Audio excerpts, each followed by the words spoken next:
Assalamualaikum warahmatullahi wabarakatuh. Baik, jumpa lagi. Nah, pada pertemuan kali ini kita akan membahas tentang faktor penyebab perilaku korupsi. Mengapa orang melakukan korupsi gitu. Jadi ada dua faktor yang menjadi penyebabnya, yaitu faktor internal dan faktor eksternal. Nah, faktor internal itu adalah faktor yang disebabkan oleh keinginan diri si pelaku itu sendiri. Jadi dari dalam diri sendiri.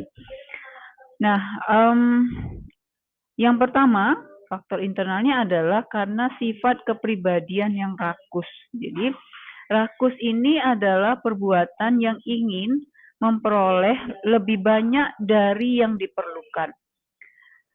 Perbuatan ini juga disebut yaitu sifat tamak atau serakah. Jadi, seseorang melakukan korupsi dengan sifat rakus ini biasanya dilatar belakangi keinginan untuk mendapatkan lebih dari yang seharusnya ia dapatkan.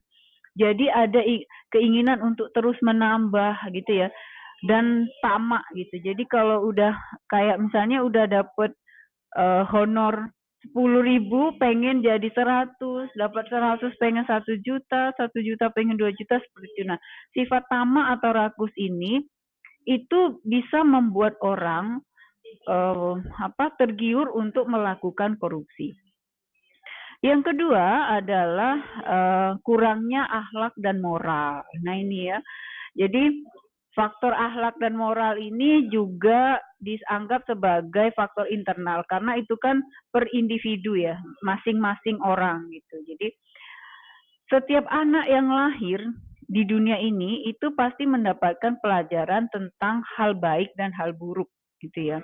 Nah ini yang hal baik dan hal buruk ini yang kita sebut sebagai pendidikan akhlak atau pendidikan moral.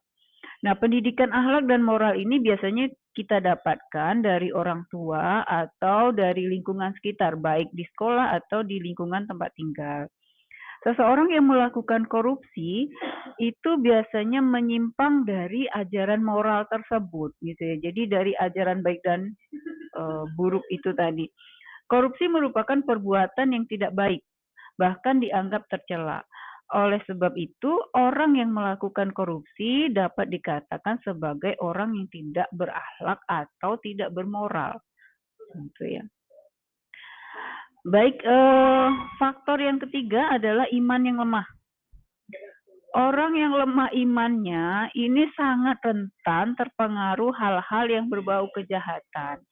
Landasan agama adalah tiang utama dalam membentengi perilaku seseorang. Apabila iman seseorang kuat, niscaya mereka akan terhindar dari praktek-praktek korupsi. Namun, jika iman seseorang itu tipis, maka sangat mudah terpengaruh dengan praktek-praktek korupsi. Nah ini, jadi iman itu erat kaitannya dengan agama. Nah makanya benteng agama ini memang harus diperkuat ya supaya semakin tebal iman, maka godaan-godaan untuk melakukan korupsi itu bisa dihindari. Gitu. Oke, faktor yang keempat itu adalah penghasilan yang kurang mencukupi. Nah ini pendapatan yang kurang, kemudian orang tergiur untuk melakukan tindakan korupsi. Penjelasannya sebagai berikut. Manusia bekerja untuk memenuhi kebutuhan hidup. Nah, ini premisnya ya. Bila penghasilan dari pekerja itu kurang mencukupi kebutuhan hidup, seseorang dapat melakukan korupsi. Nah, kasus ini banyak terjadi di kalangan-kalangan menengah. Jadi kalangan ekonomi menengah itu banyak melakukan korupsi karena faktor penghasilan yang kurang mencukupi. Misalnya, seorang laki-laki dengan tanggungan istri dan 5 anaknya. Ini banyak nih ya. Jadi dia melakukan korupsi untuk sekedar membelikan susu untuk anaknya karena gajinya itu tidak cukup. Atau karena anaknya banyak nih 5 nih mau ini bayar SPP gitu, yang ini pengen beli sepatu, yang itu pengen. Nah, karena penghasilan yang kurang, kemudian desakan kebutuhan tadi banyak, kemudian si kepala keluarga ini melakukan tindakan korupsi. Oke, yang kelima ini kebutuhan hidup. Nah, korupsi dapat terjadi karena desakan ekonomi. Jadi tidak bisa dipungkiri bahwa faktor ekonomilah yang menjadi sorotan utama dalam kasus korupsi. Dengan penghasilan yang kurang memadai, seseorang dapat melakukan korupsi untuk memenuhi kebutuhan hidup yang semakin melilit. Nah, terlebih lagi kebutuhan hidup itu nggak pernah turun ya, tapi kebutuhan hidup itu selalu meningkat, bertambah.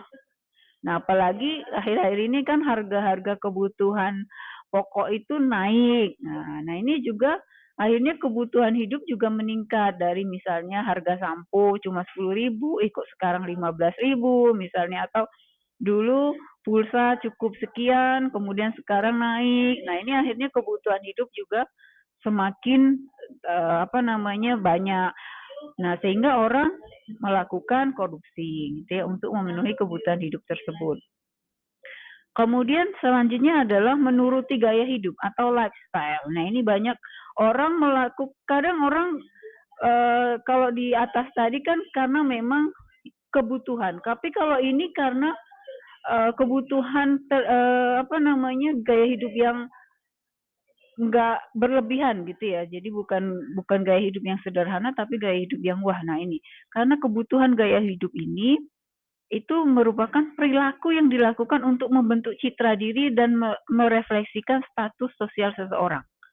Seseorang yang status sosialnya tinggi itu kebanyakan enggan untuk bersosialisasi dengan kalangan di bawahnya. Nah, hal ini membuatnya harus merogoh uang lebih banyak untuk memenuhi gaya hidup tersebut. Nah, gaya hidup ini memicu seseorang untuk melakukan korupsi. Misalnya nih, sudah terbiasa bergaul dengan kalangan jet set misalnya gitu ya. Kemudian kan terus meningkat tuh. Jadi misalnya circle-nya itu jalan-jalan ke luar negeri misalnya. Wah, ini kemudian nah kalau kita tidak bisa memenuhi itu nanti kita akan tersingkir dan itu akan mempengaruhi citra dirinya. Jadi kita akan dianggap udah nggak cocok lagi, misalnya udah nggak pantas lagi bergaul di kelompok kami, misalnya sehingga dia tersingkirkan. Nah, untuk memenuhi itu tadi supaya tetap eksis itu tadi, memenuhi gaya hidupnya orang kemudian melakukan tindakan korupsi. Kemudian yang terakhir adalah tidak mau sengsara dalam bekerja. Nah ini, jika ingin mendapatkan uang, tentu saja harus bekerja. Namun, masih banyak perilaku instan seseorang yang tidak mau sengsara dalam bekerja. Hal ini pun juga menjadi faktor yang sangat nyata di kalangan para koruptor. Jalan pintas yang diambil justru dapat menyengsarakan orang lain, masyarakat, bangsa, dan negara. Oke, ya. Nah, sekarang kita beranjak ke faktor eksternal. Faktor eksternal ini adalah faktor yang berasal dari situasi lingkungan yang mendukung seseorang untuk melakukan korupsi. Ada apa saja gitu ya faktornya. Yang pertama adalah faktor ekonomi. Ekonomi merupakan faktor penyebab terjadinya korupsi terbesar. Hal ini dapat dilihat dari gaji atau pendapatan yang tidak mencukupi kebutuhan. Orang yang melakukan korupsi karena kebutuhan ekonomi biasanya dibarengi dengan faktor-faktor lain. Misalnya lemahnya akhlak ya untuk memenuhi gaya hidup gitu ya. Sebenarnya bisa saja gaji yang didapatkan itu untuk mencukupi kebutuhan, tetapi karena untuk memenuhi gaya hidup dengan tingkat kebutuhan yang banyak, itu akhirnya mereka melakukan tindakan korupsi. Oke, yang kedua, faktor eksternal yang kedua adalah faktor organisasi. Dalam hal ini, organisasi yang dimaksud memiliki cakupan yang luas, termasuk sistem pengorganisasian lingkungan masyarakat. Nah, organisasi yang menjadi korban korupsi atau tempat korupsi terjadi biasanya memberi andil karena membuka peluang atau kesempatan untuk melakukan korupsi. Jadi organisasi itu sendiri memberikan celah, maksudnya di situ. Ya, jadi bukan karena adanya kesalahan itu bukan karena di pelaku korupsi, tetapi organisasi itu sendiri memberikan celah. Nah, ini kan kayaknya seolah-olah mempermudah orang untuk melakukan korupsi. Hal ini terjadi karena beberapa aspek. Di antaranya kurang adanya keteladanan dari sosok pemimpin. Nah, pemimpinnya itu misalnya pemimpinnya sendiri juga melakukan korupsi. Nah, ya udah ikutan gitu ya, nggak ada teladan. Kemudian kultur organisasi yang salah. Kemudian sistem akuntabilitas yang kurang memadai. Kan misalnya audit keuangan yang lemah gitu ya, laporan keuangan yang tidak sesuai standar gitu. Nah, ini akhirnya memudahkan orang untuk melakukan penggelapan dana atau korupsi.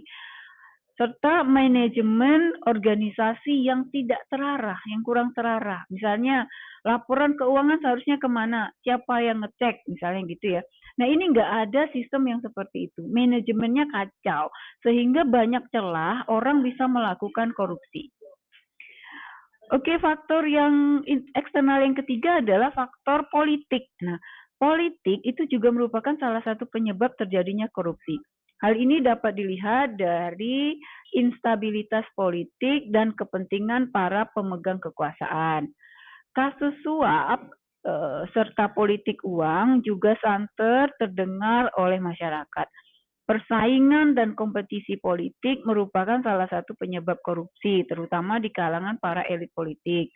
Umumnya, desakan kultur dan struktur korupsi betul-betul terwujud dalam perbuatan korupsi yang dilakukan oleh para pejabat. Nah, kalian masih ingat kan?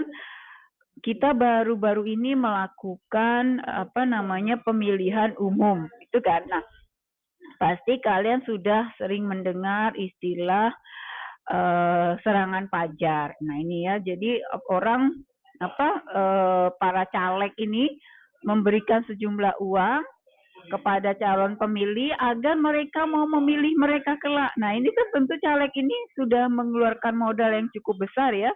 Nah, nanti ketika mereka terpilih dan duduk di jabatan itu, mereka kan tentunya mau mengembalikan uang yang telah dia keluarkan. Bagaimana caranya gitu? Dia markup anggaran gitu ya.